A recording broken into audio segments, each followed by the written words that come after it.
Oh, it feels like spring is already here. It's 70 degrees in Big Canoe and it's 5 o'clock. Thanks, Tim. Well, this is March 11th and our Board of Director work session for the month. And we'll begin with Scott's administrative report. Great, thank you, Miss Candace. Okay, so next slide for me there, Tim.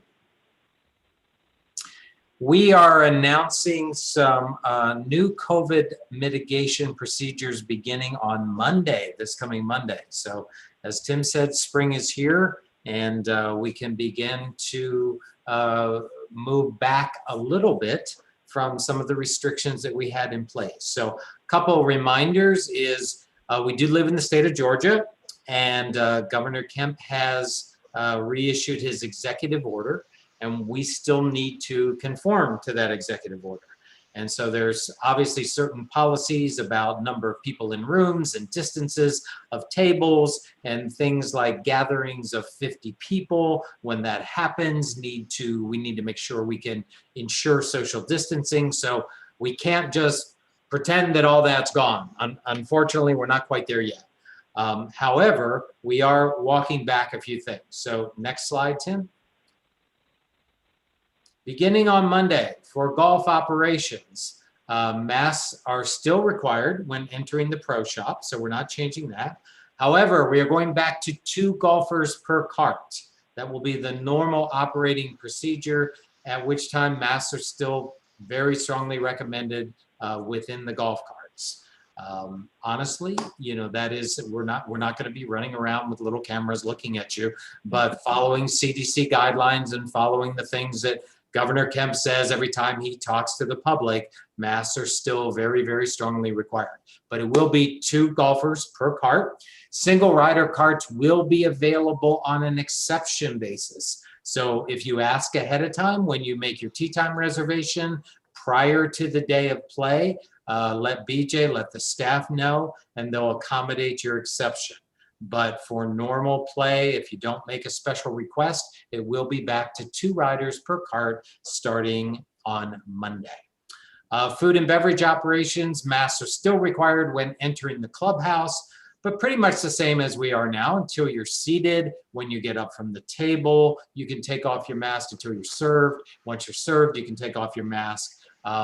We still, unfortunately, are not able to go back to let's have a great time on Friday night and have 100 people on the veranda. I would love to go back to that. I really would, but we're not quite there yet. The executive order does not let us do that. We have no way to maintain social distancing when we put a band out there and just say, have a good time. So we're still having to watch that one very carefully. We can't sponsor large unseated gatherings. As far as seated gatherings in the clubhouse, Robert has worked with Chief Ricky. They've figured out the exact capacity per room. They've got the right square footage around every chair. We can do large seated gatherings using the back 3 rooms of the clubhouse. We just can't turn everybody loose on the veranda yet. So God willing, that's coming soon, but not quite yet. Next slide. At the Wellness Center, we are instituting mask optional days. They will be Tuesday, Thursday, and Saturday. On those days, you still need to wear a mask when you walk in, get your temperature check in the lobby, that type of thing. But once you get on the equipment, you may take off your mask on those 3 days. On the rest of the time, standard procedure, no changes. So for those folks who are just not ready, not comfortable yet, you still have 4 days of the week where it's going to be mask mandatory. For folks who are maybe in a different place, they've had multiple vaccinations, things like that, we have 3 days a week now where it's mask optional. So that should hopefully help a lot of people who unfortunately have been dying to get back to the fitness center and go back to working out to be able to do that. If you were a fitness center member and you dropped your membership because of COVID, there is absolutely no penalty whatsoever for calling up Terry and say, hey, I'm ready. I want to come back. We'll be delighted to have you come back. So masks and face coverings are required in physical therapy and massage therapy if the therapist requests. Okay, next slide. Indoor pool, no changes at all. Racket club, no changes at all. Marina, no changes at all.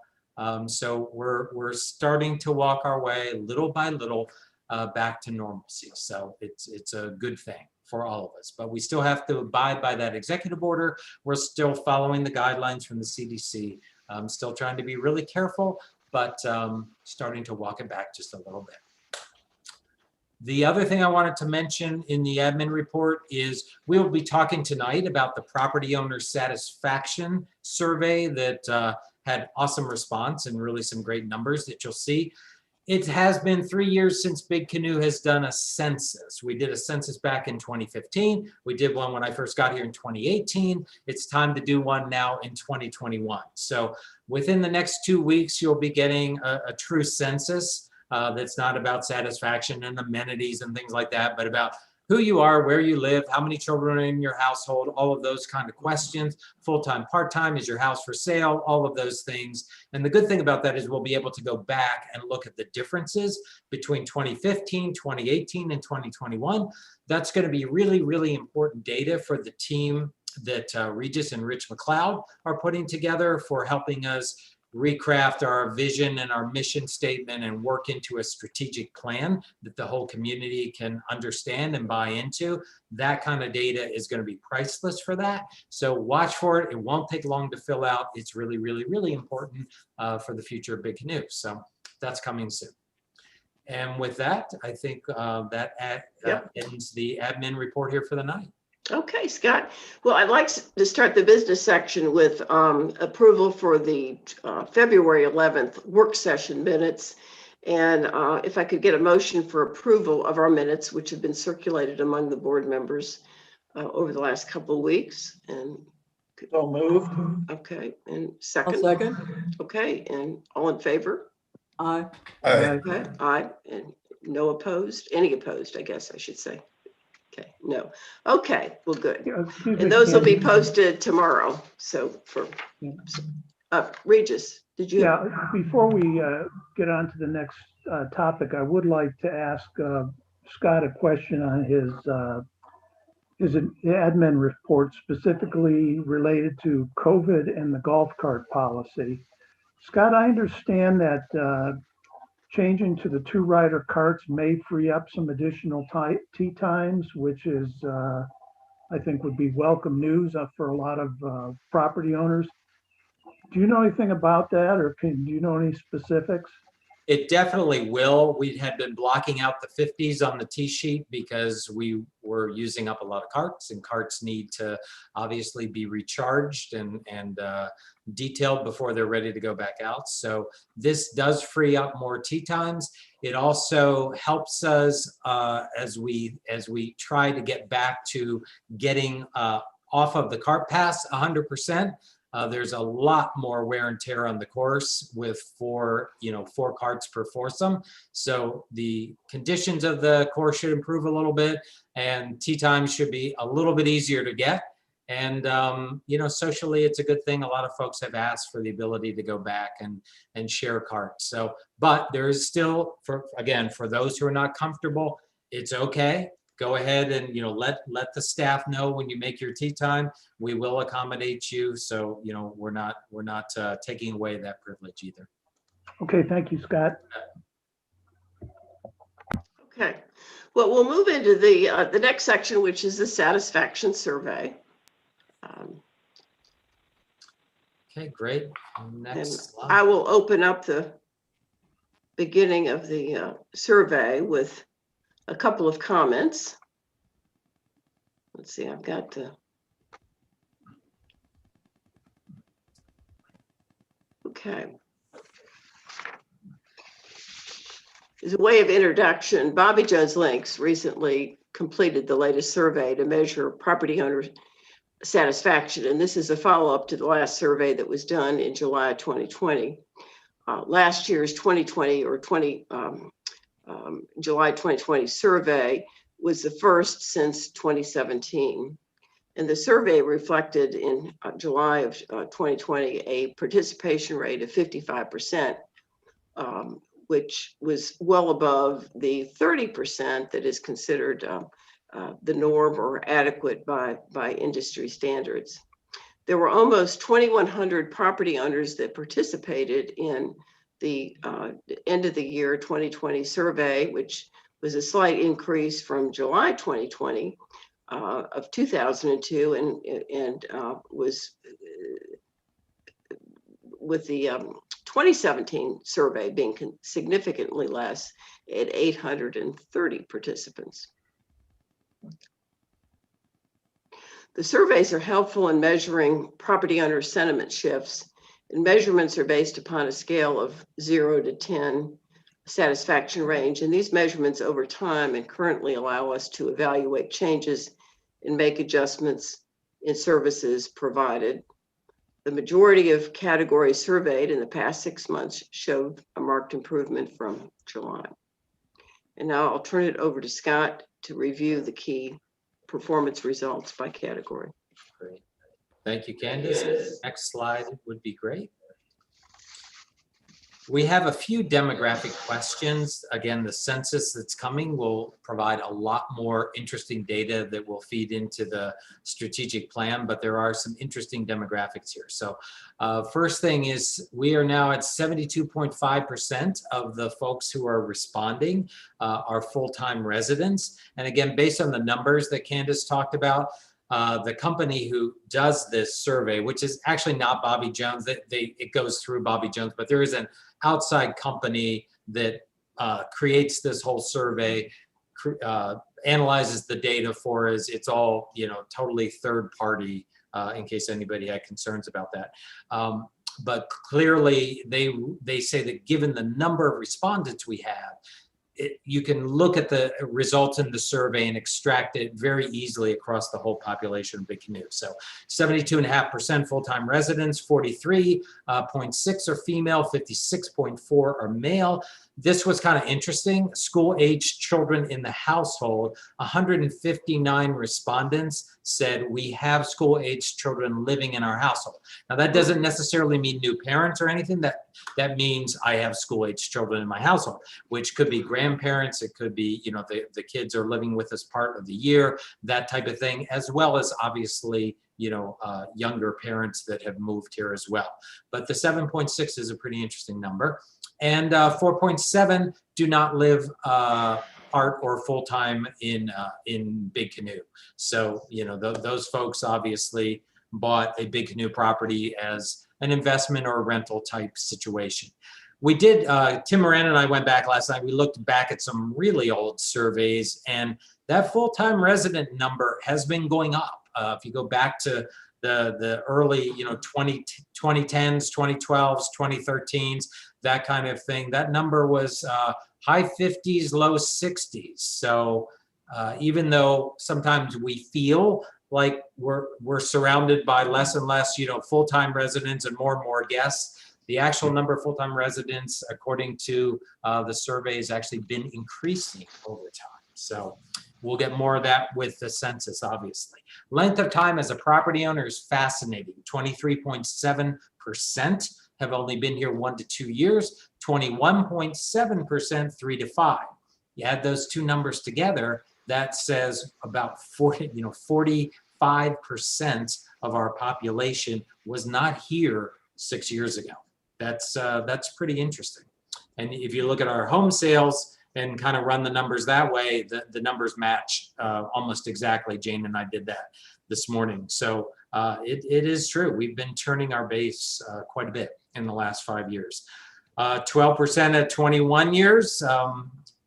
It's wonderful. You've seen a tremendous amount of changes, and you've got some great stories to tell, which we want to do in our 50th anniversary celebration. So it's pretty neat to me that there are 12% of the people that have been here a long time. That's a neat community. It's very nicely balanced there. So I think that's great. Next slide. Household side, probably not too surprising here. 77.7% are 2 people. And it's kind of spread out from there. Not too many with 6 people in it. That's the 6 people, folks. I hope you have a lot of beds in those houses. So anyway, next slide. High-level takeaways: Big Canoe is becoming a community where newcomers are making up a greater percentage of residents. So again, 45% of property owners have owned for 5 years or less in Big Canoe. Next one is property owners regard Big Canoe as a safe place to live.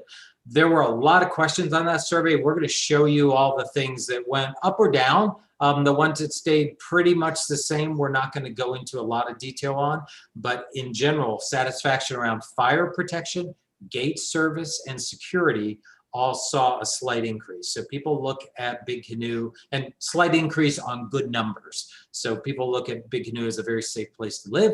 And this one, property owners are not fully aware of our planning. That was low before, and 6 months later is still very low. And that's why there's a very large effort underway to go back and look at vision, mission, strategic plan. And Regis has been talking about that quite a bit at the last few working meetings. And we're well on our way to forming a group of people who, property owners, who are going to serve as a steering committee and kind of help us through that process. So a lot more to come on that, but that doesn't surprise me too much that that's low. Okay, don't be scared. Yes, I used to be an engineer, but I was also a liberal arts major. So let me explain this to you. So in past lives, this is something that a lot of companies use. It's called Net Promoter Score. And if you think about people, there are folks that give you ratings on a question in the 0 to 2 range, or even the 0 to 4 range. And those are really horrible ratings. And those folks are what we call detractors, and which means they not only give you bad ratings, they'll go out of their way to tell friends, neighbors, countrymen, Facebook, elevator speeches, anywhere they might find someone to listen, how bad they feel about a particular issue. So the detractors from a business, especially a service business, you don't want too many of those folks because they're really, really working against you. The promoters, on the other hand, are up at the other end, and they're the ones giving you the 8.5s through 10s. And those folks are just as passionate, but they're saying, this is great. Oh my gosh, I got to tell all my friends. I got to go on Facebook. This is fantastic. And you love promoters. These are the people you want to shift more and more and more of your population to promoters. The passives are kind of on the fence. They're not sure. Maybe they had a good experience 2 weeks ago, but then a week later it wasn't so good. And so they're kind of still undecided. And as a service business, you really want to focus on those guys too and say, what does it take to move you up to the promoter score? So this is the engineer. So if you plot all this out and you plot all of your number of respondents and your scale, you can fit a line to that. And the better off you're doing, the more promoters you have and the less detractors you have a better slope of your line. It's going up more. So we want to look for lines that are going that way. Lines that are flat or going down are not a good thing. So you're going to see this a little bit on the coming slides. So that's my my tutorial on Net Promoter Score. So next slide. Let's go through the first question that we wanted to highlight. So the question was, I know how to get answers to questions I have relative to the POA. We saw a 10% increase in that. And again, remember, this is over 6 months. So generally in the industry, nobody does this. Nobody does a survey like after 6 months because they wouldn't expect to see a whole lot of change. We've seen a lot of change, and it's actually, in general, pretty good. We'll show you some areas we still have to work on, but to get a 10% increase in a question like that in 6 months is a pretty good thing. And if you look at the curves, there's 2020, so that was the one last summer, and here's 2021, the one we just did. You'll see a couple things. So the slope of that line went up, which is good. It means you have more people, and you can see that on the far right. We had 400 people that rated as 10 back in 2020. We now have 600 people that are rating as, oh, and I have a fly-in. That's really nice. Thank you. You have 600 people there in 2021 that are rating as even higher. So we're getting more and more people that kind of came out of that middle zone where they were like, I'm not really sure. I don't really know how to get this. Sometimes I do, sometimes I don't. we're moving you up the scale. And that's exactly what we want to do to make sure that you know how to get hold of us. Also, the good news is if you look at the low end, we had a bunch of detractors back in 2020. You had, 88 people who gave us a 0. That's pretty strong. That's a pretty strong comment. So it's nice to see in 2021 that we flattened out that curve, and there's less folks that are vehemently saying, I really don't like how you communicate. I don't know how to get answers. So I take this as a good sign. Do we have more work to do? Sure, absolutely. 7.2 is not where we want to end up, but 10% increase in 6 months, I'll take it. Next slide. And we're going to keep doing this. This is kind of the pattern. We thought this would be a great way to show you how the community changed its opinion over the last 6 months. I believe the POA board communicates well to property owners. We saw a 9% increase in that score from 6.6 to 7.2. Same kind of pattern. The slope of the line goes up, means we're moving more people. If you see in 2020, again, we had about 200 folks in that 10 rating. And now we've moved that up to 350. So more folks in that 8 to 10 range of the promoters, and that's really good. Same thing on the downside. We had a strong group of people back last summer who just said, I don't think you guys communicate at all. And that group has flattened out again on the low end, and I feel better about the scores going into 2021. So good news here again, nice increase. We'll keep trying to make that even better. And we have some ideas coming up that we'll be sharing in the next couple of weeks about how we're going to do a better job with email communication. And then website is a key activity. It's one of my key goals on my performance plan for this year is to dramatically improve our website. So a lot of work to come on that. I feel the POA board communicates honestly. That's a great word. And this is the second highest jump we saw in the whole survey. So an 11% jump on the word honestly makes me feel really, really good. So we went from 6.5, which was not a great rating, up to 7.2. Again, you see a dramatic difference in the shape of that curve. So you only had 250 folks in the 9 to 10 range, and that dramatically went up to 400. So I think you feel like you may not always like the answer we give you. I tell people this all the time. I'll always give you an answer, and I'll always tell you the truth. You may not like it, but I'll tell you the truth, and I'll listen to what you have to say. So I'm glad you're reflecting that. And again, a lot less of the detractors in the 0 and 1 phrase. We've flattened that out as well. So that's good to see. Next slide. Amenities. This was one of our interesting slides, and we had to go back and look at all the comments to figure this one out a little bit. So we saw a 16% increase in the value of your amenity plan. And we sat here and we said, why? We didn't really change, we didn't cut the prices in half or anything. Why is that? And we went back and looked at all the comments. If you remember, it's kind of hard to remember, but when we did this survey, I had just gotten here. We had just, barely opened up Big Canoe at that point in time last summer. So we had a huge amount of people who were amenity plan members who felt very unsure of what was going to happen with COVID. Are they even going to be able to use the amenities? Are we going to close the golf course forever? We just didn't know.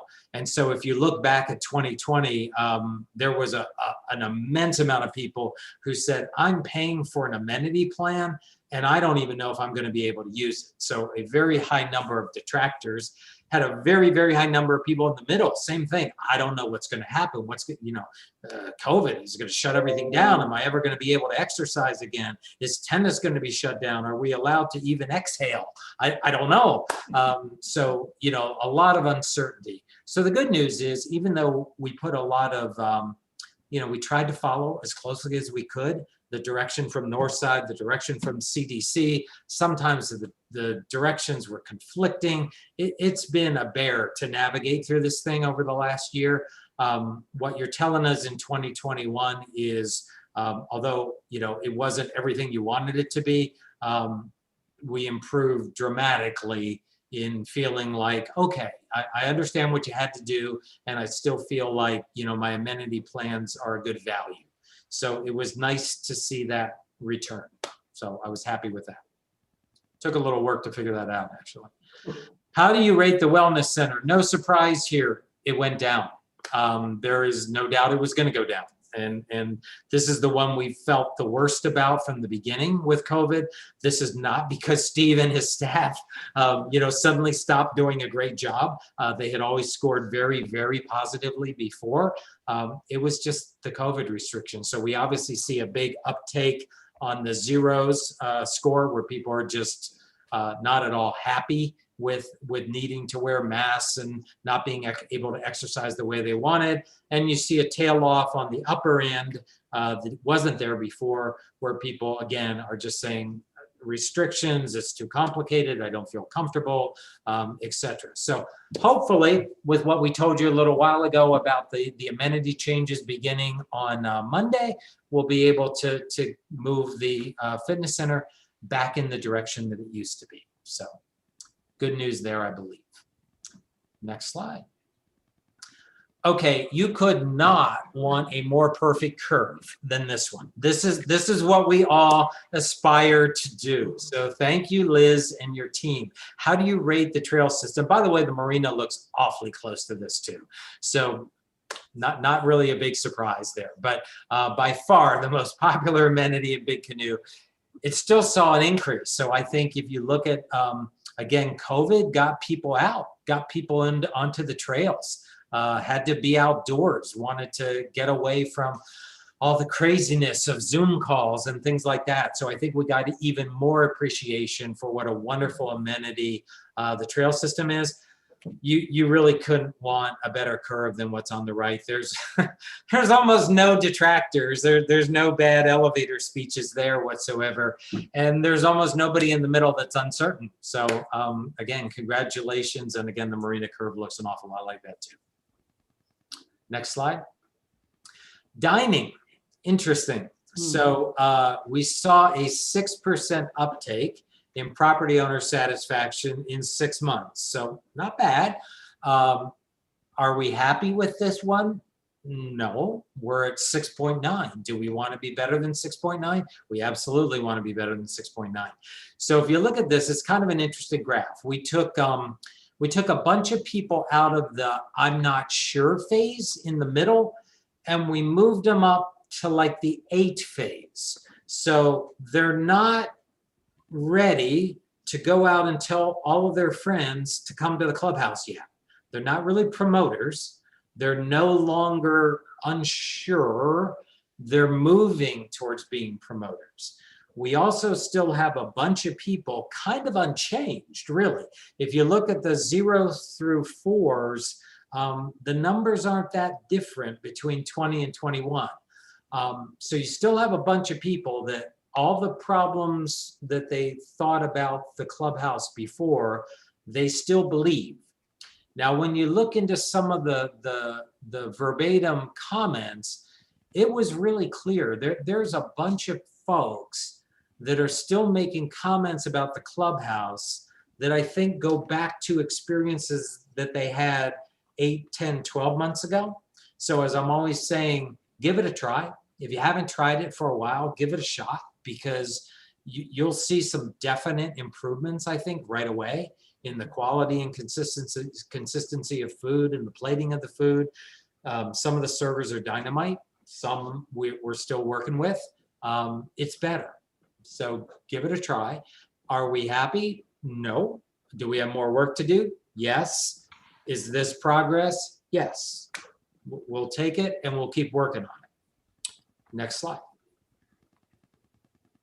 Financials. This is something kind of near to my heart, coming from the finance committee, and I grew up feeling like if I couldn't explain my financials, I probably didn't have a job. So this is really nice. I feel my POA assessment dollars are well spent, 11% increase up to a 7. Again, you look at the curves, it got much steeper. We moved a lot of people up in the 10 range, which is always amazing and wonderful to see that we went up a good 30% there, which is great. And we took a bunch of the folks who, again, would have gone out of their way in the past to say, no, I don't believe this. Some of you have definitely moved up the curve because we're a lot flatter at the detractors. So I think that's great progress. We'll keep working on that. But in 6 months, those are nice numbers to go up 11%. And I feel better about even the next slide. So go to the next one for me. This one says, how would you rate your overall satisfaction with the financial management of Big Canoe? This was next to the one we talked about before, 13% increase. We were at a 6.2. That's kind of abysmal for this one. If you're rating a 6.2 for financial management of Big Canoe, that's not so great. To move that up to a 7 in 6 months, 13%, that's nice. And again, where you see it is we took away a lot of the folks in the middle who were just unsure. I don't maybe understand what the financials are. I think we've done some things differently in our work sessions and in our board meetings and stuff to maybe make it a little more intelligible what was really going on with finances. So we've got a lot more folks moving up into the 9s and the 10s, especially the 9s moved way up. So that's good to see. Again, we'll keep doing better with that, and we have more ideas about how to do that, but great progress in 6 months. And now I get to brag on the board a little bit. So go ahead, governance. So how would you rate your overall satisfaction with the board of directors? It was 6.5, 6 months ago. It's moved to 7.2, 11% increase. I think that's very noteworthy, and I'm not on the board of directors, so I can say thank you to them. I think they have done a really, really good job. They're my boss, so I think they've done a good job of if you knew the hours these folks put in and the number of meetings and things we have, most of which actually have to happen, believe it or not. It's a crew of people that really, really care and really want the community to be better and to do better. And they've been incredibly supportive of all the things that I've wanted to do. And again, I think you see that in the numbers to go from 6.5 to 7.2. Again, you had a tremendous growth in the 9s and 10s, which is amazing. You had some movement in the middle. That's probably where that 9 and 10 growth came from. We still have too many people down in the lower end, and we're just going to have to keep working on you all and make you believe that we really are trying to do the best we possibly can to manage the community and do the right thing. So, you know, I think over time you'll see more and more progress on this, but in 6 months, that's a pretty amazing change. Thank you, Board of Directors. And I'm done for the moment. That's it on the property survey. Any questions from anybody from the board or anything else at the moment? Scott, I have a question. You know, we talk about these 6.7s and 7.2s and, you know, ideally the goal is 10, but realistically, what would you be, you know, when you say a goal is what? I think, you know, talking to the survey company, 8 is an excellent target. If you're doing 8s on a survey like this, you're in one of the top communities, because there is a little bit of the Facebook syndrome, right? When people are unhappy about something, they're more inclined to fill out a survey. You know, how many people, when you buy something on Amazon and you love it, I don't know about you, I don't usually go and tell you I love it. But if I hate it and it was, you know, not what I thought I was getting, I'll go fill out a survey or, you know, a rating. So we have a little bit, you're always going to skew a little bit towards the folks who are less happy. 8, I think, is a really, really, really good target for us to shoot for a year from now. If we can move from the 7s and 7.2s up towards the 7, 8s and 8s, I'm going to feel really good. Hey, Scott, a couple of comments I'd like to make on the rating that was given to strategic planning and the master plan. And I don't think the board disagrees at all with the satisfaction survey on that rating. In fact, the POA has already launched a high-level initiative to revisit, refine, and develop the vision, mission, and strategic objectives to complete a comprehensive strategic plan. And that's being led by Rich McLeod, who has a number of years of experience in strategic planning with large and small companies. And then our board liaison, Regis Valinsky, who has a deep background in strategic planning as well. And as you may have seen in the e-blasts over the last week or two, we have asked for 9 or 10 community volunteers to support this effort and have received more than 40 applications as of yesterday. Great. So I think this indicates enthusiasm for this effort. We believe this is a critical undertaking that will hopefully be completed within the next 9 months or so. But this will go down to actually the processes and procedures for all the department heads and amenity managers once this plan is put in place. So we're very pleased with getting this started, and we are very pleased with the number of volunteers that have stepped forward. Absolutely. And also, I just wanted to say, you know, Amy Troffenbaum didn't get 40 people for her governance committee, but it's not about Amy. It's really not. I think Regis and Rich have the hottest ticket in town. The strategic plan is super important and very interesting. The governance committee is super important, oh, yes. but not as interesting to everybody. But they're both really important. And we've segregated these volunteers to come from various different segments, from full-time to part-time to whatnot. So And also, I wanted to comment that it's very heartening to see the positive uptick, at least for the perception and the work done by the board of directors. With all that's been done on the internal, I just wanted to make a short mention that a couple of weeks ago, we had reached out to all the representatives of, to the representatives of Pickens and Dawson County. Scott, you were there and made just a fantastic presentation, but we had a small short luncheon, informative, exchange. And I think we just helped solidify the partnership with our county neighbors. And I think it just really built a solid platform moving forward in 2021. okay.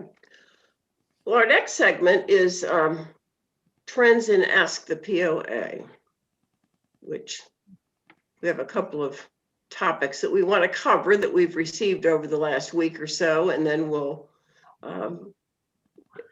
have questions open to real-time Zoom meeting questions before we adjourn, and then have some that were coming in from written ones that on YouTube.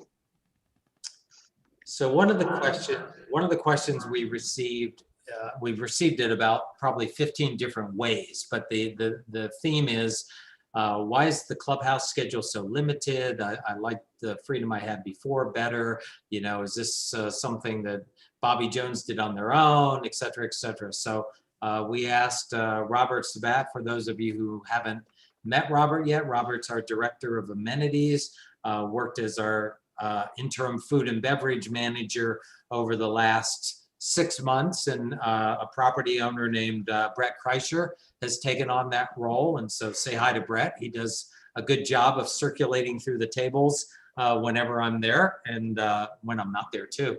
But we asked Robert to take an answer to this question. So Robert, if you're there and off mute, go right ahead.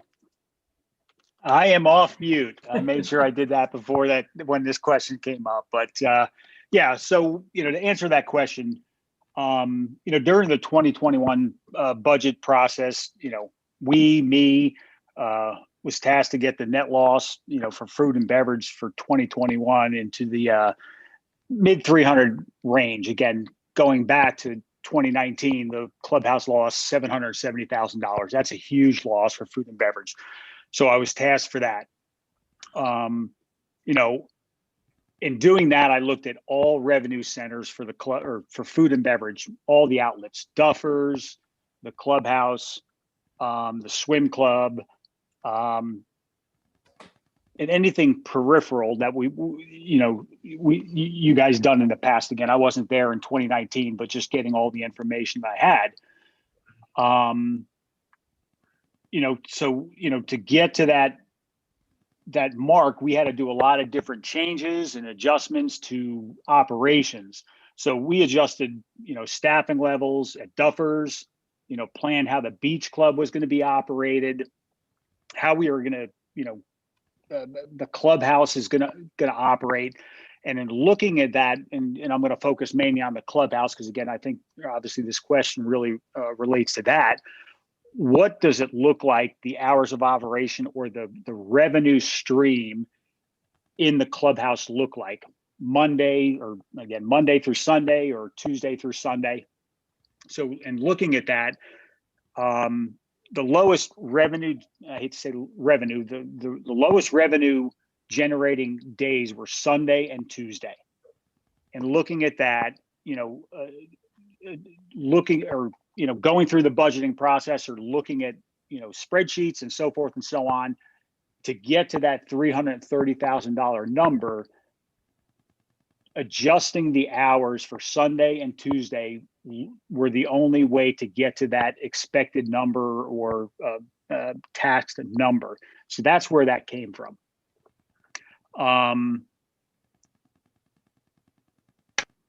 So, again, we can relook at, the Sunday days. Let me back up a little bit. There's been a lot of questions or questions about the operating hours on Sundays and Tuesdays. I mean, we can look at the Sunday hours and maybe open them up a little more. What that looks like, I don't know right now. I'd have to kind of sit down and, evaluate, whether the hours are only going to be till 8 o'clock or 7 o'clock. Just having the bar open and the veranda open. But again, it's trying to eliminate that loss that I was tasked, to get to.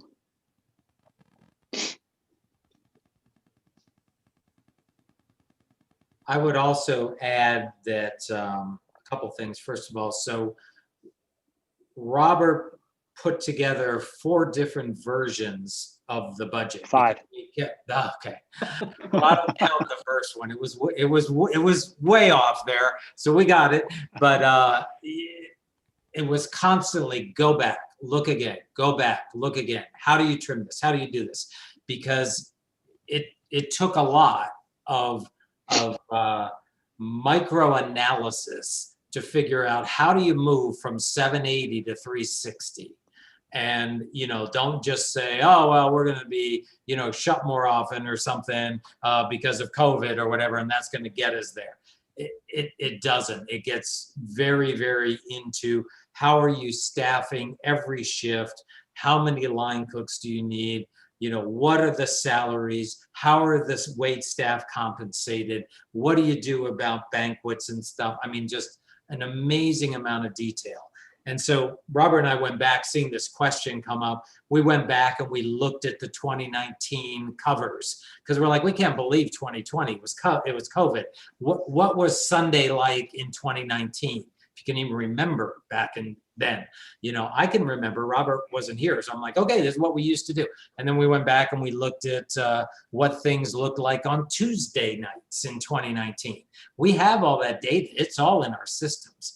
And then Robert was able to say, okay, well, given my staffing plan today, we run much leaner than we did in those days.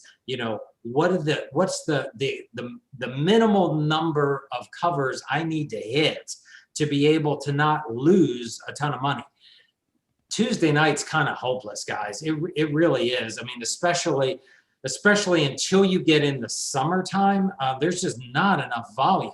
And you think about like running a restaurant, I need somebody to bus, I need a cook, I need a line cook, I need a service person, I need a bartender. I got 5 people sitting there that I'm paying, from X to X on a 6-hour shift. And if you've got 6 people in the dining room, not so good.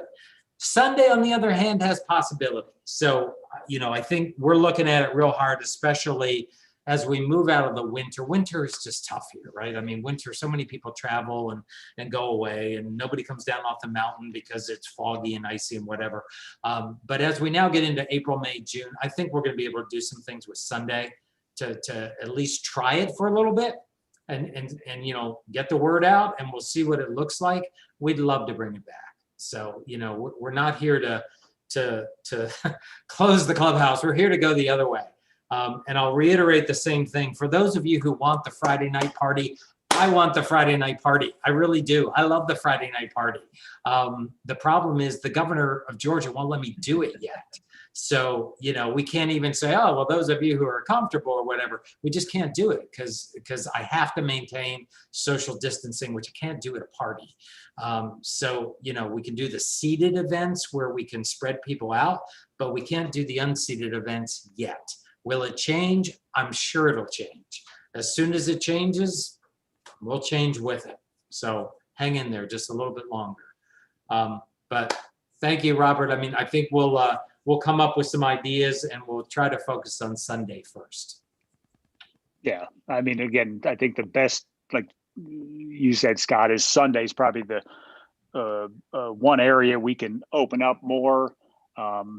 Tuesday, I don't foresee that happening, but again, what Sunday looks like, it may be limited seating in the veranda or the bar area and that sort of thing. So, but I'll get with the team and talk to them, and whether it be April 1st or maybe April 15th of opening that back up and see how it goes, and then look at the revenue and the expenses, and then go from there and send it out. Okay. Any questions from anybody on that? Yeah, I would like to make a quick comment, Scott. And there's a saying that goes something along the lines of, you can't achieve prosperity by cutting cost. Yep. And there's a lot of truth to that. And when you talk about cutting the loss from 700 to 350, we first needed to get our cost under control. Yes. When we are losing 30 cents on every at the gross margin level on every dollar of sales, you can't grow your way out of that problem. So what I would like to see happen, and I think Scott and the rest of the board buy into this, now that we have kind of our a better control on personnel cost, on food cost, less waste, where we actually are making a little bit of money at the gross margin level, as we make the improvements in the quality of the food and in the service levels, that we are going to be able to achieve prosperity by providing a better product. More people will want that product and be willing to pay for it. And ultimately, that is how we achieve prosperity. But the cost cutting was the first. When you lose that much money, you really have to focus hard on cost. Yep. We kind of had to apply the tourniquet first. Yeah, exactly. The tourniquet got applied, and now we can begin to talk about the physical therapy, and so that's kind of where we are. You're exactly right. I also wanted to say, along with the labor management, I've seen a lot of improvement with just cost controls and cost management. That's where I think Robert has really shown a lot of improvement. I don't see as much, I don't feel like a lot of the things that are ordered or, get outdated or being tossed away. I think a lot of the homeowners' money is just being better managed, and it's really refreshing to see. Yep. No, I thank you for that. The team is really looking at that. They put, procedures in place to, cut those costs and, utilize product here and there. So they've done a great Exactly. job, but thank you. Yes. Perfect. Next question, I think, goes to Tim. All right, emergency text alerts. We introduced our internal program here in the past week or so. And so there are three components to it, but staying safe in Big Canoe starts with signing up for real-time text updates about floods, fires, water emergencies, road closures, missing persons, and evacuations. You can opt into the Big Canoe text messaging when you log into your profile on the POA website. Full instructions are listed at the bottom of the POA homepage under the news items, and it's in the news crawl across the top. I did a little tutorial. Justin, if you've got that ready, this is just 60 seconds to show you just how easy it is to register for text messages.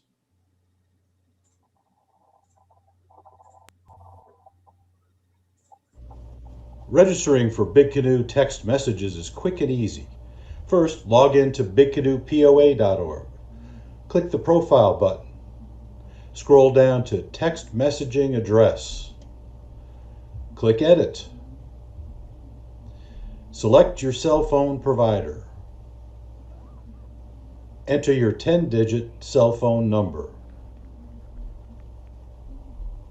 Click Save. A text message is sent to you with a 4-digit code. Click OK. Enter the 4-digit code, click Confirm, and your registration is complete. Thank you for signing up for Big Canoe text messaging. So that's pretty easy. We hope at the end of the meeting, everybody goes and registers your phone. But you also want to register for notifications for both Dawson and Pickens counties to stay on top of the most pressing issues affecting Big Canoe and the surrounding areas. Those links are on that home page. And for Pickens, it's code red. For Dawson, it's Smart 911. And they give a broader range of alerts, particularly weather alerts that you wouldn't find in our emergency system. Separately, in texting we do from dwellinglive.com, you may be familiar when your contractor comes in, you may get a text message that someone has arrived through the gate, or you've put in for them to receive a pass. There have been some issues. If you have an AT&T phone number, they've changed the way they process text messaging. Dwelling Live has found they can't automatically fix that problem. So if you aren't receiving texts anymore from the Dwelling Live system and you've registered an AT&T phone number, contact Dwelling Live. And the information is on our website, but it's also 800-992-4384.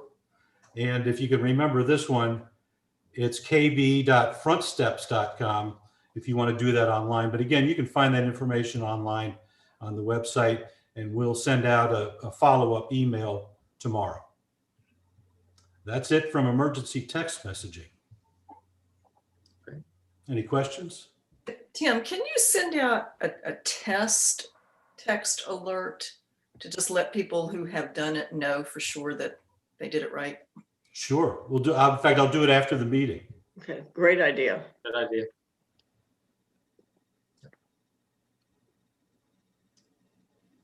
Candace, that's all we Oh, had. Okay. That was Okay. prepared.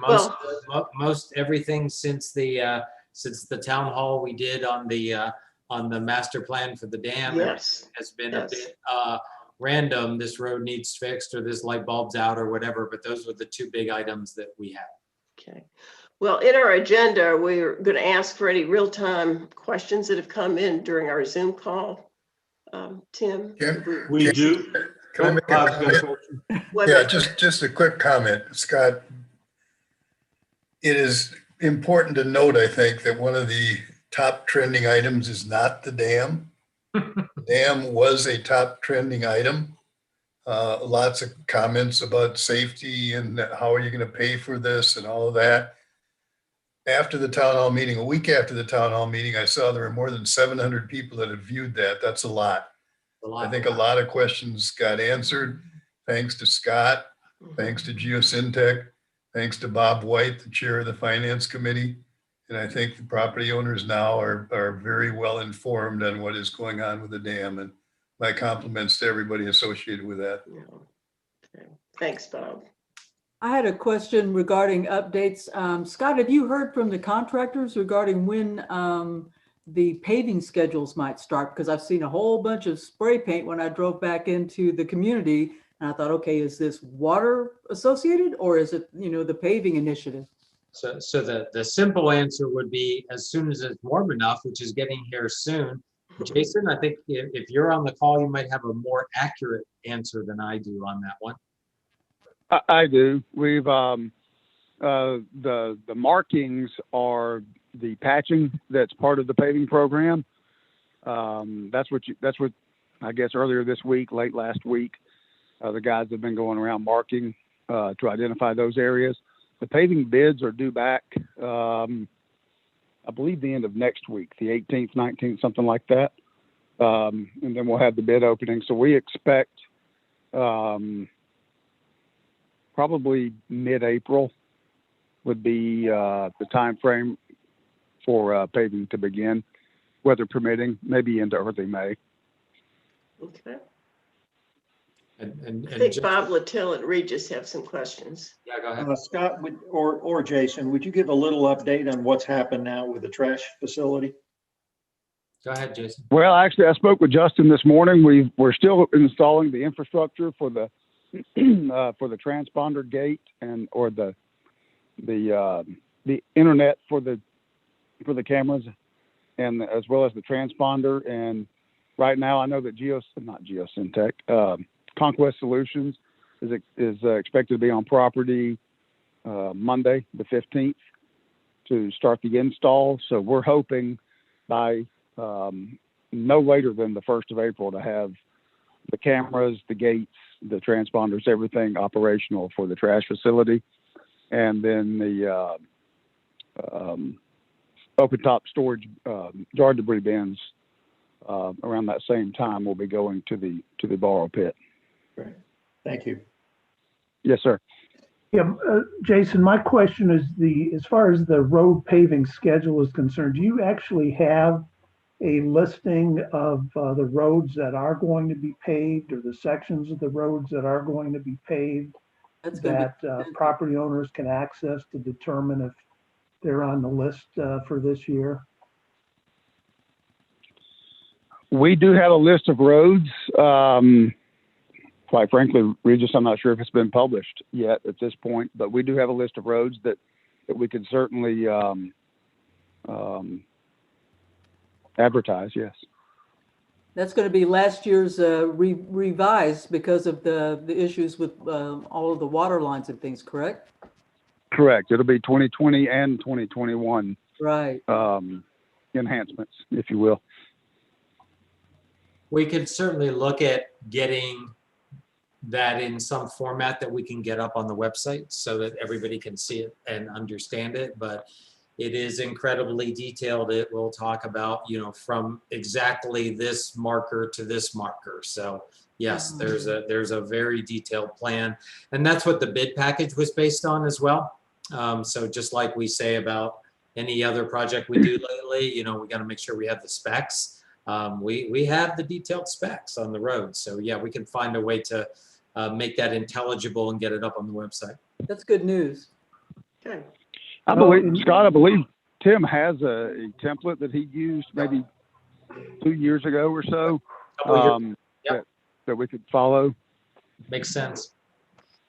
We'll do And that. I was thinking that might be a way to answer, preemptively answer property owners' questions, but the more I think about it, you're probably going to get an equal number of property owners saying, why isn't my road on that list? Yes, Yeah. yes. We absolutely will. Yeah, that's okay. It sounds like it'll have to be updated though, is it? Oh, yeah. Rolls out. It'll be that format we used before, but all new information. Yeah. Right. Okay. Okay. Okay. Tim, do you have any questions that we've received during our meeting? 11 questions. We have 11 questions Hmm. ready for you. Okay. All right. First is from Kimberly Bunker, 2634. Could you please explain the X and Y axis numbers regarding the survey? Also, did a third-party review and summarize these findings? Sorry, Kimberly, I told you I was an engineer. So yes, the x-axis is basically the rating on the survey. So 0 to 10, and the other is like how many people responded for each of those numbers. So each question you are given the choice of a 0, which is one of those horrible folks that would go out of their way to say this is horrible, and the 10 is the the folks that go out of their way to say this is great, and I got to tell all my friends. So the scale of the rating is on the bottom. The number of people who responded to each number is running up and down on that. It was a third party that administered it.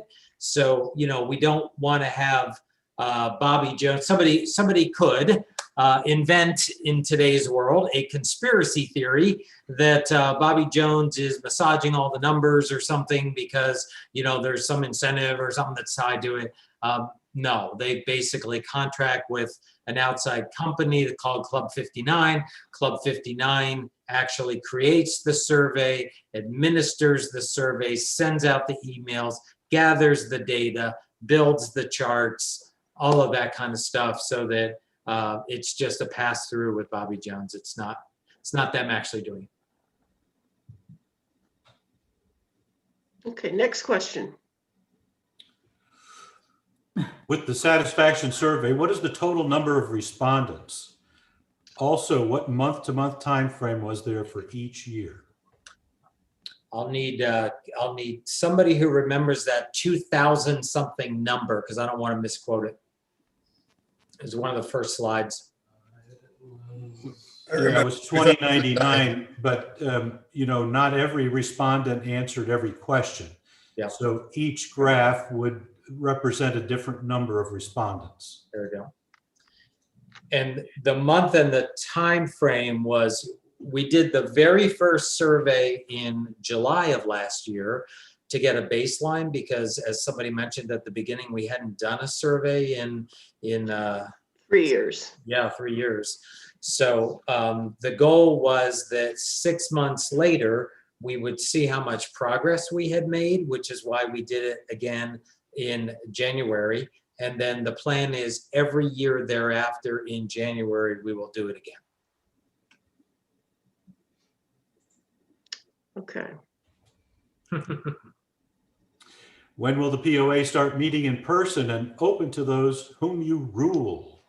Well, the rule word is serve. So I think you meant open to those who you serve. And I think we will meet again as soon as we can comfortably put 50 in a room without social distancing. So I don't know when that'll be yet. But like I said about the Friday night gatherings, as soon as we can, because I for one, am really tired of Zoom calls. So. Yes. I have asked multiple times about UV lights in the clubhouse. They have a 99% kill rate, better than any questionable mitigation factor. So I can let Robert talk about that a little Yes. bit. He's been investigating like 2 or 3 different methods for looking at improving our COVID killing policies in the clubhouse. Yeah, thanks, Scott. So I have been researching. I'm working with or talking with one property owner that has a units that do the same that sort of thing. Another outside service that actually works with Northside Hospital, I think in Forsyth, maybe Cherokee. I can't remember which one. And then me and Scotty are actually working with one of his vendors to implement or get quoting for the UV light in the ductwork. So I am working with that just trying to get as much information and quotes and that sort of thing for the clubhouse and other amenities throughout Big Canoe. So hopefully, in the next month or two, I should have all that stuff compiled and presented for approval.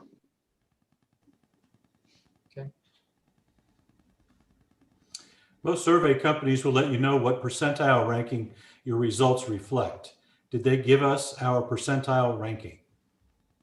I think the short answer is I think they could. I don't know that they did. I'll follow up on that and find out. And Stephen Ferris from 794, what about the satisfaction survey suggests that property owners want their amenity fees increased?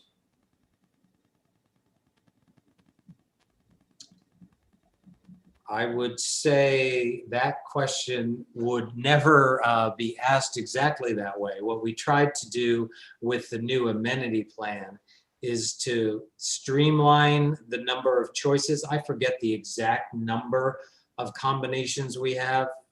Jane, if you're on and remember that number, it was kind of astronomical, the number of choices that had happened over 20 some years of singles, couples, families, different payment plans, seasonal things on some things. It had gotten to the point where nobody could explain it and nobody could basically understand it. So the goal was to first simplify the plan. There were clearly some groups that, as that happened, went up a couple dollars. There was other folks that had plans that in the new setup came down a couple dollars. So it's kind of a mixed bag. We really didn't set out to increase property owner amenities fees. We set out to simplify the plan and try in the process to make it essentially revenue neutral to the POA.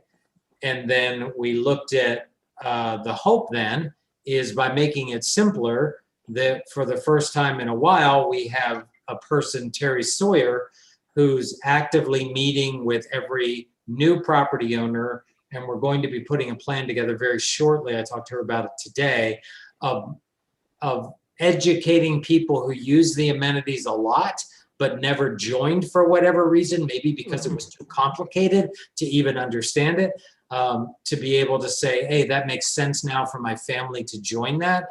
That's where the additional net income would largely come from with the new amenity plan. So, Scott, I've seen a number that your folks have put out there that was in excess of 70 that we had prior to the. Yeah, I think in excess of 70, yeah. It was pretty unfathomable. So hopefully that answers the question. All right, Deneen Morga, lot 7032 asks, have you considered Sunday brunch, not buffet, but ordering from a menu? I'll let Robert take that one. I got that, Scott. Yeah, actually, Brent and Chef David are actually working on a Sunday brunch menu. Obviously not the buffet, because that's, in the current situation we're in. But hopefully that should be in the next week or two being sent out and being offered on Sundays. Nice. Good question. Good answer. All right, Holly Lundberg, lot 2637. Why not offer specials on Tuesdays? Taco and trivia. Get creative and homeowners will attend. I guess that's for me again.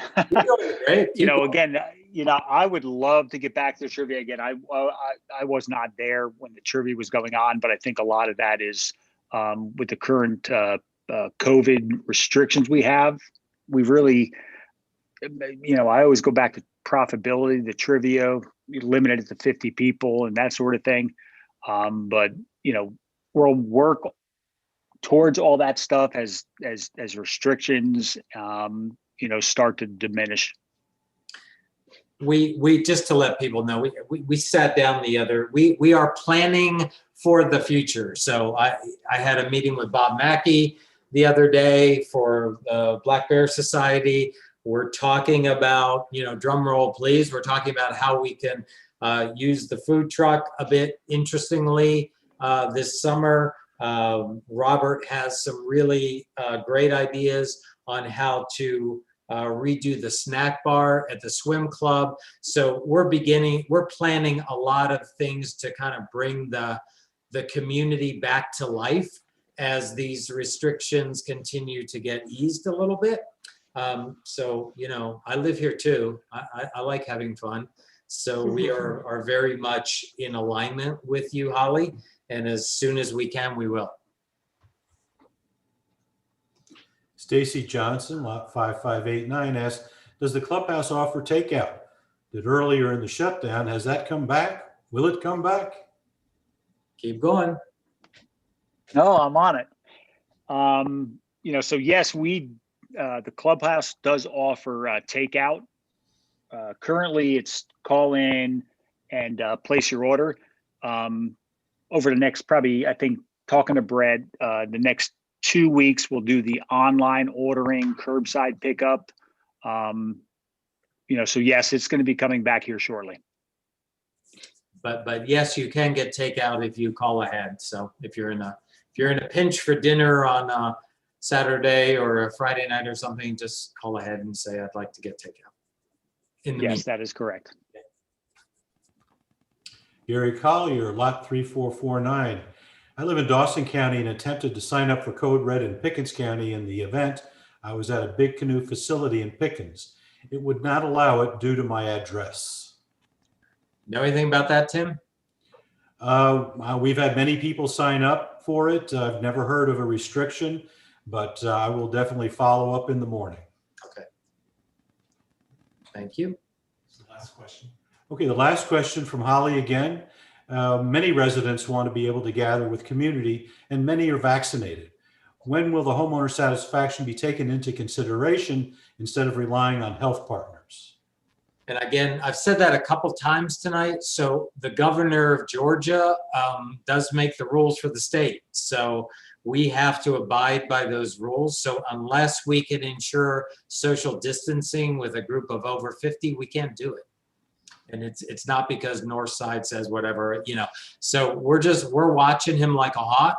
And like I said, we are planning things already and kind of getting, if this happens by 4th of July, that kind of thing. So we're waiting too.